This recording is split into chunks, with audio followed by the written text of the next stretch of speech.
Patrick Galvin asks, when critiquing a foreign artist, how important is it for the critic to understand the culture of the artist? Does it ever make a difference?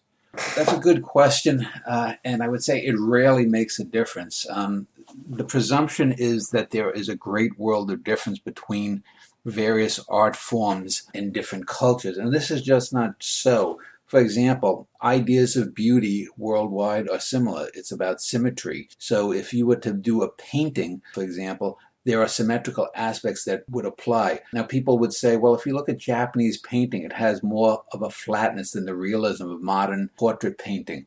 But the symmetry still applies. It's just how the symmetry is applied. For example, you can't talk about poetry in English versus poetry in a Romance language and say, well, the Romance languages are much more mellifluous. That's true, but that's because Romance languages are more mellifluous.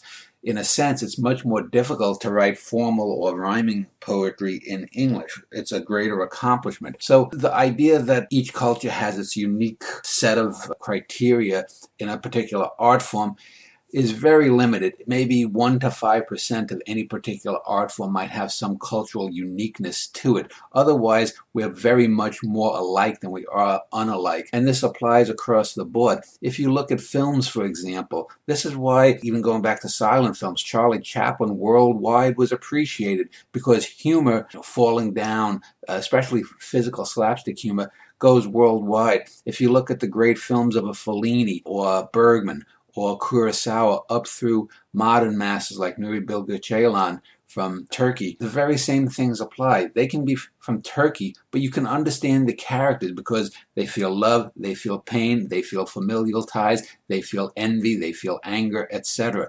So it's very much overblown. Things like symmetry, things like human emotions and reactions are pretty much worldwide. So when people, and especially cultural critics, try to say that you can't cross-culturally critique something or criticize something, they're simply flat out wrong. There are some minor aspects of this culture or that culture that you may not understand, but that doesn't mean that they are not subject to larger, broader rules of human interpretation. Potentially, if there were extraterrestrial aliens and they had a culture, they could have something far more alien. But once we got to understand whatever it is, let's say their art form consisted of the blinking of lights in a certain way, once you understood the patterns of their art form, you could critique the good from the bad as well.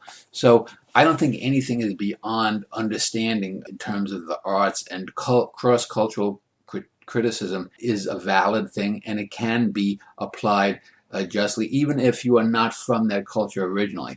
So that's my answer, and thanks for the question.